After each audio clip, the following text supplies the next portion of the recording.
Rev Don Lewis coming to you from the beautiful metaverse, and more specifically from beautiful Danville, Illinois, homeland of the Corellian tradition. And this is Midday with Reverend Don. Welcome. I hope you're having a lovely day today. And for my subject today, I was going to talk about the moon and some of the relevance of the moon to magic and metaphysics, as well as various other things. And of course, as you know, if you follow Midday with Reverend Don, if you type your questions or comments into whatever platform you're watching on, they'll appear here in the chat room and we can talk directly. So if there are other things you'd like to discuss, feel free to bring them up. Before we begin, I want to take a moment and thank Chris Copeland for being our guest yesterday. I hope you enjoyed that, talking about the future of Corellian publishing. And I'm sure that I will frequently have Chris back to continue that subject. And hello to Janet in the chat room. It's good to see you, Janet. Um, it There's a lot going on with the future of Corellian publishing, so watch for lots more information coming. Tonight, I will be appearing on Tarot Thursday here on Pagan World TV. And so, for those people who have been asking about readings, that's the place you can get them. Once a month, I appear on Tarot Thursday, occasionally more often, with host Reverend Mary Hawk. Um, and when I'm not there, Reverend Brian is there. So there are always people doing readings on Thursday nights. It's a lot of fun. If you haven't already watched it, I would recommend watching it tonight. And if you're looking for a reading, they will, well, we in this case will do readings for everybody who asks. And that is a fun time. And it's very interesting to see some of the things that happens. One of the things that has often caught our attention is when we both, in separate states, connected only by video, happen to pull the same cards for the same reading.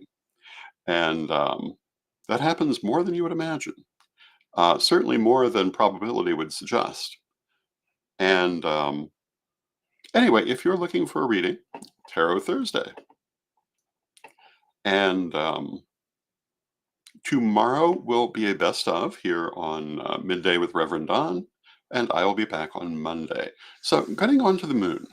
The moon is very important in magic. It's important in magic through most of the world, certainly most of the backgrounds that I am familiar with. And um, there are some obvious reasons for that. Of all of the different cosmic cycles, the one that is closest to us as human is the moon. And it is right there in the nighttime sky, impossible to avoid. So, of course, from the earliest times, we've noticed it and reacted to it and seen what it does for us in our lives. And hello to Jason in the chat room. Good to see you, Jason. Um, it's generally thought that very early people looked to the moon, particularly in terms of the hunting cycle. And it was certainly one of the earliest things that we used to measure time. Hello to Renee in the chat room. Good to see you, Renee.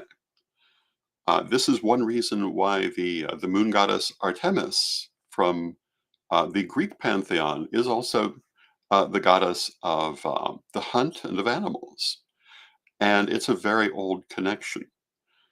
The moon also is connected to natural phenomena like the tides of the ocean and also to women's monthly cycles.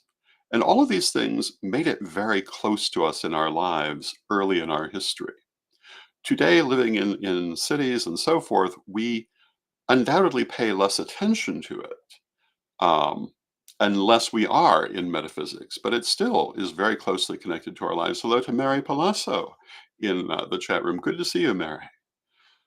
And everyone, I'm sure, knows the story of how on full moon nights the ER is full of unusual cases, and the crime rate is supposedly higher than other times, which certainly metaphysically makes sense. And this is part of how that moon cycle influences us. So, what is the moon cycle? The moon cycle is the waxing moon, the full moon, the waning moon, and the dark moon. Um, Today, or tonight, is the full moon. And the full moon is the time of the highest energy of the lunar cycle. It is the time when there's the most energy to focus on manifestation. During the waning moon, you have building energy. It's a good time for manifestation. And the coming of the full moon is the best time for manifestation, at least in many cases. The waning moon is the time to release things and to let go of them. And the dark moon is perfect time for working with the most inner mysteries, shadow work, etc. The full moon, being that time of heightened energy, is the reason why we see things tend to be a little bit more extreme at that time. And sometimes in our own lives, we'll see this too, that it's during this period that the most unexpected things may happen. Um, and, that can be, of course, good or bad, depending what the unexpected things are. But it gives us the most energy to deal with them. Hello to Tom in the chat room. It's good to see you, Tom. In the countryside, in the past, the moon, the full moon especially, is right there in the sky. It's overwhelming, really, um, if you think about it. And that cycle from waxing to full to waning to dark was inescapable for people. And hello to Amethyst in the chat room. Good to see you, Amethyst. And I can say, some of you may or may not remember that I am often in the habit of walking at night. It used to be when I lived in Florida that I would go for my daily constitutional around 2 in the morning, and that made that lunar cycle very obvious. And the night of the full moon is very brightly lit. The nights of the full moon, the nights of the dark moon are very dark, and when you are out in nature, this is very obvious. And so naturally, we observe this cycle in our lives and our magic.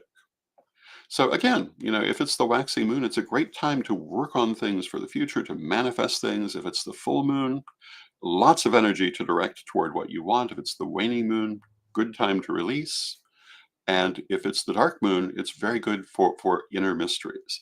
But what if that isn't what you need to do at that time? Well, I've said before, we want to move in tune with the energies of the universe, but we can't always. And when the way the universe is moving is not what we need to do, we need to do what we need to do. But we need to be aware that we're moving in a different direction than the natural energy is pushing, and maybe put a little more effort in for that reason. Maybe take various precautions for that reason.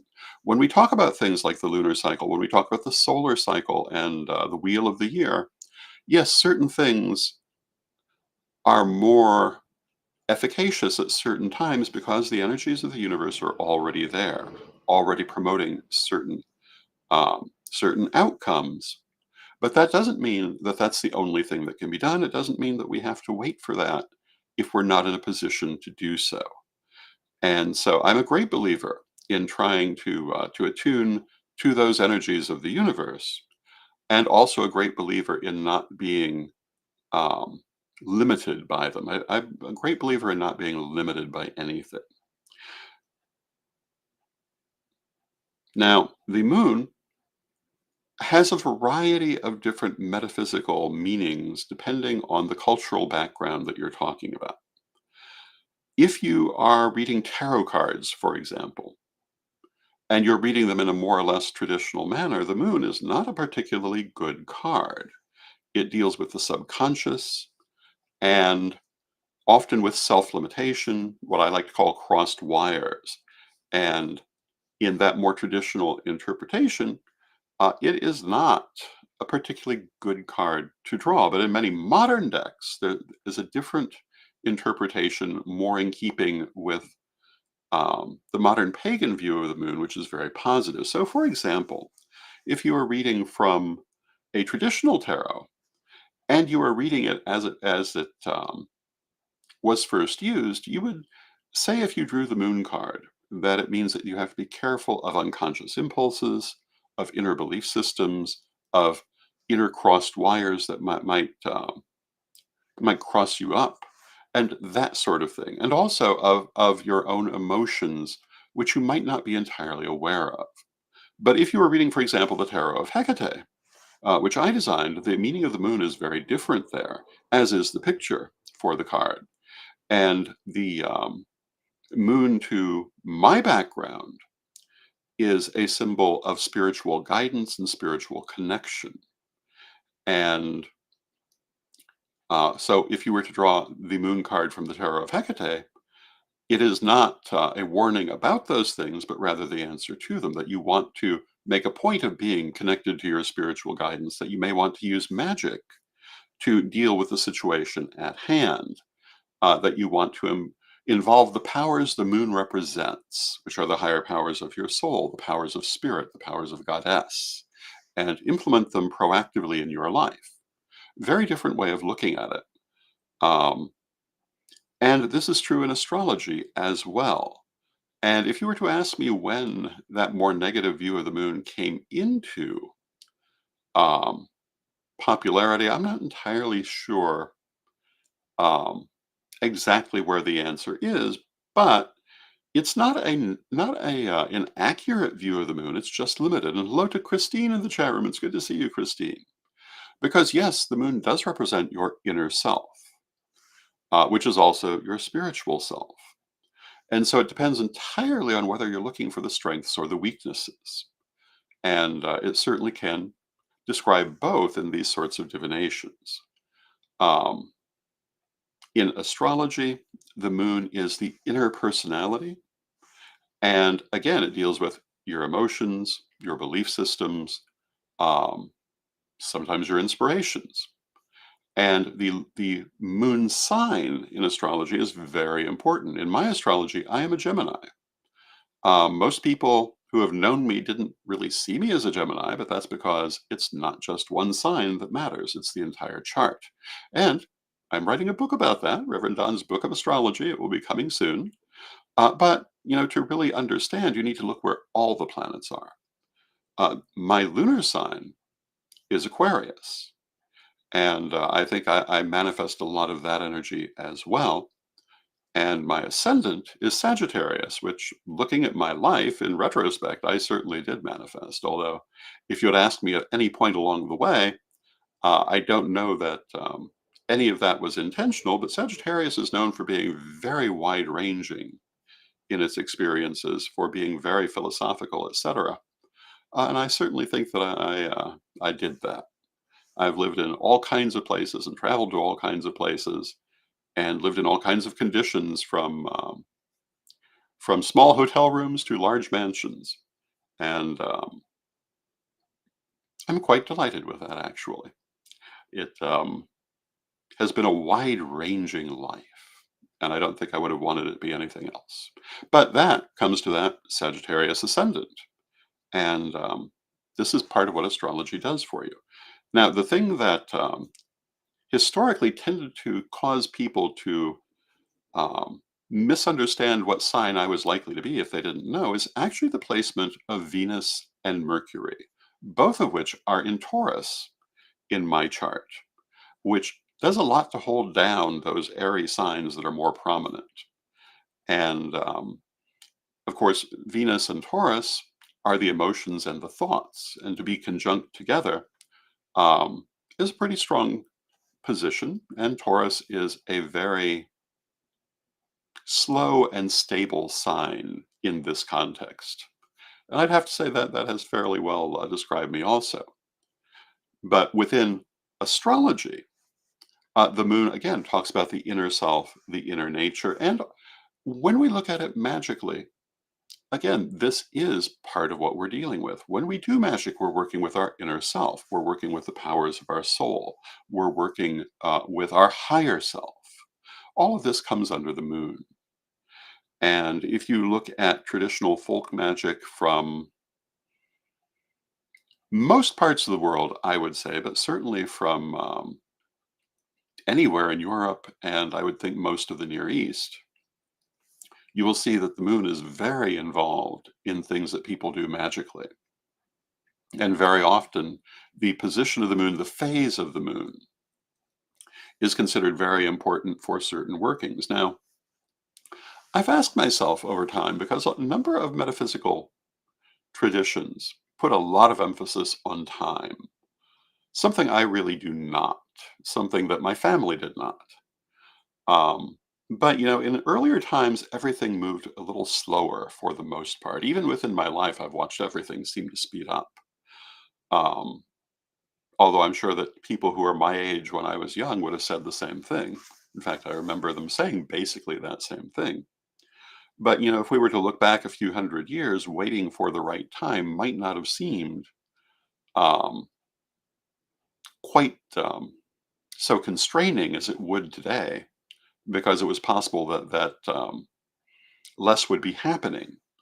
So I'm not one who's going to tell you you must wait for the right time when all of the astrological and um, other cosmic influences are in the right place before you do any piece of magic, because I know that you can't necessarily in today's world.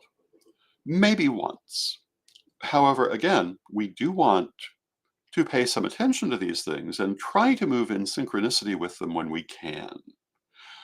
If you're trying to manifest during the full moon, it should be easier because the energies of the full moon already are pushing in that direction. If you're trying to release, to do so during the waning moon is an ideal time because the energies of the universe, or at least of the world, are moving in that direction. And this is a way of attuning ourselves to those energies, but also using them to increase the efficacy of our work. But again, you don't have to wait for that time if your circumstances are not conducive to this.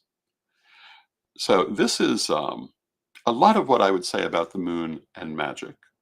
Um, I think that if you've ever gone walking under the full moon, you probably don't need anyone to tell you that it's magical.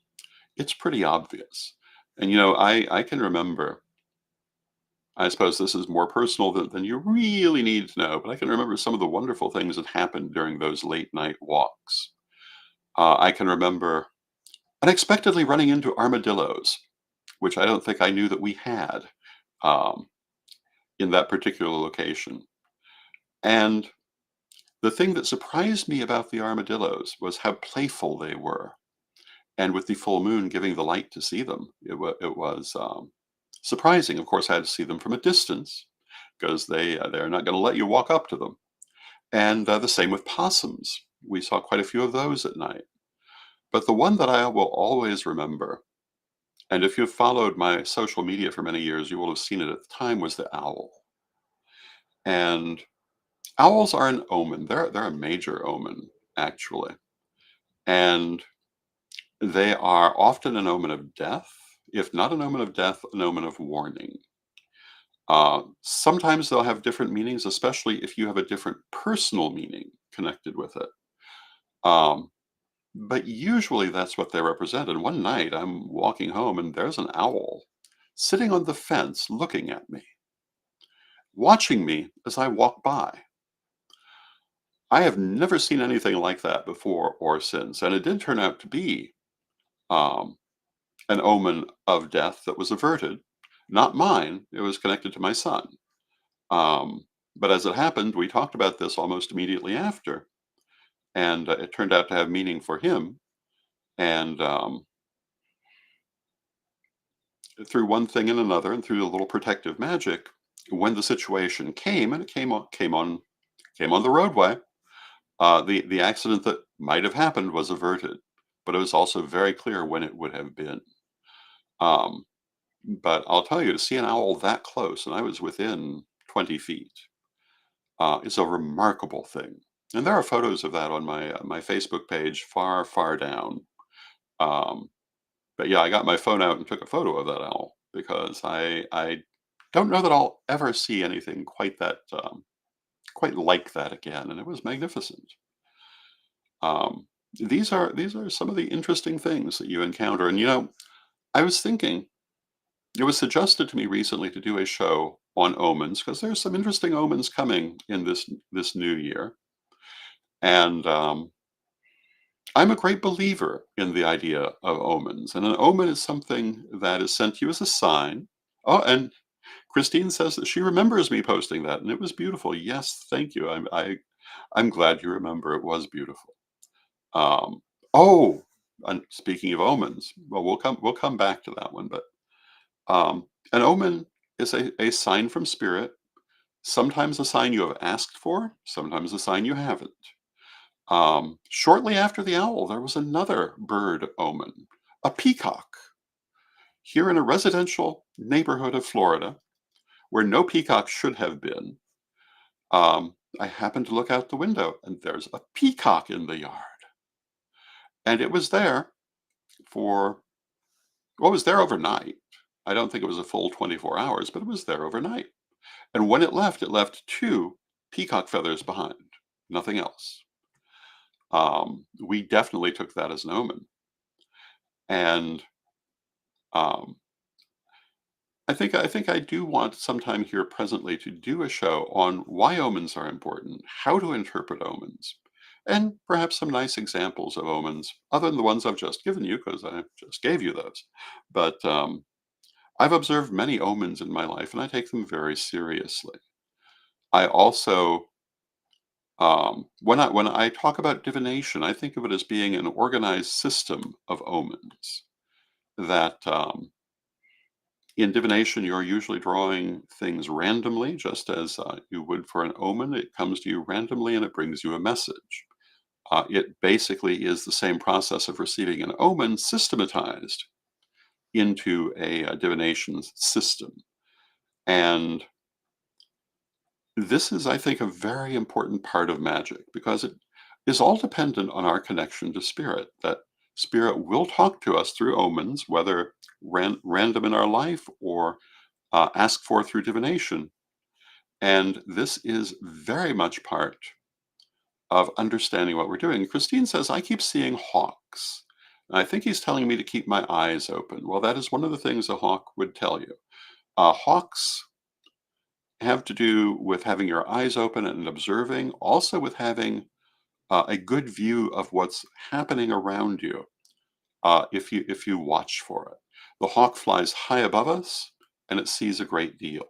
So when you get a hawk omen, it's telling you that you need to pay attention to what you're seeing and to keep your eyes open. And now I will say, to be an omen, you must not be expecting it. So let's say, with the peacock omen I mentioned, if I lived next door to a peacock park, a peacock being in my yard would not be an omen. That's just part of life. Living as I did at that time in a residential neighborhood, far from any peacocks that I know of, um, it was an omen and a remarkable one. Um, and this is part of the nature of omens. And as you may know, the ancient Romans were known for reading from birds in particular.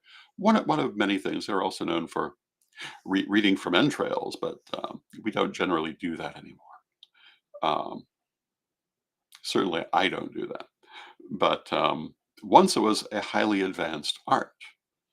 And but with the Romans, the flight of birds and what kind of bird happened to be seen at a given moment was a major system of divination. And if the wrong bird appeared, that would stop you from doing whatever you were thinking.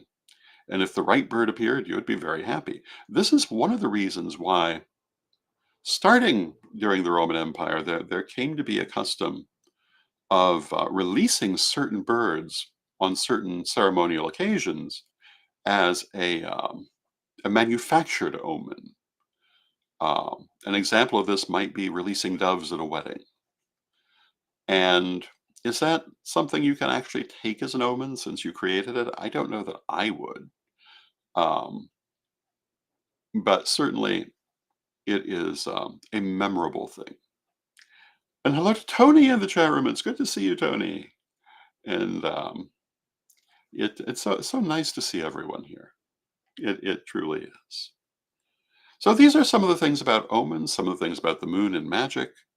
Um, One of the things that's coming up soon is the Asian Lunar New Year, and I um, believe that's also connected to a number of interesting things in our Western astrology this year. I'm certainly expecting a change in energy, although I feel like we've already had some significant changes in energy. But I am looking forward to the Lunar New Year and to the energetic changes I think it will make. And I would recommend Lunar New Year this year will fall on February 10th. It is the year of the dragon. Um, that date is not the entire traditional festival, which I believe can be up to 15 days, but it is the actual start of the year.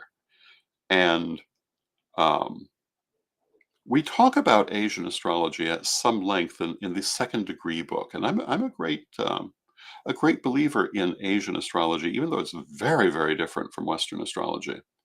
I myself am a rabbit, and I'm quite happy to be a rabbit. A rabbit is a good sign, and I think that that has made an knowing that sign has made some difference in how I look at myself in my life. I'm particularly a rabbit going into the woods, and it is always interesting to me to see how people look at rabbits. And perhaps sometime we'll discuss that and animal symbolism in general. I was speaking with a young lady yesterday and talking about some of the interviews we've done over the years, and I happened to bring up Ted Andrews.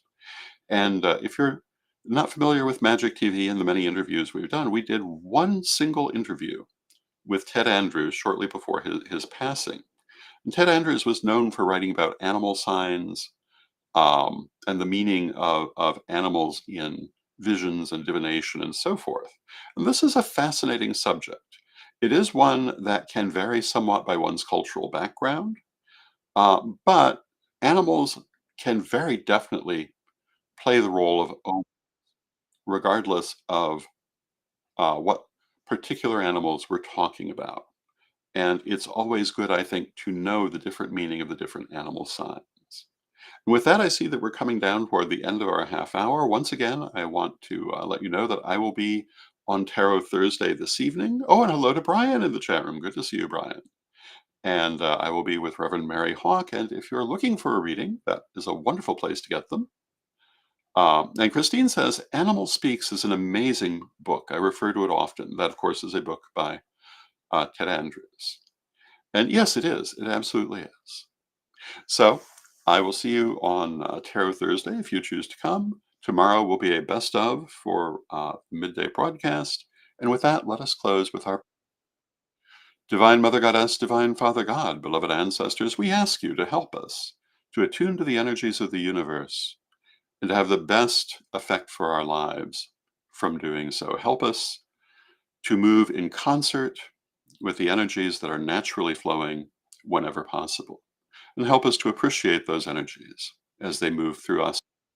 Beloved Mother Goddess, beloved Father God, beloved ancestors, we thank you with great love and thanks, and knowing you're always with us, but from respect, we thank you for your presence, and may you be blessed now and always.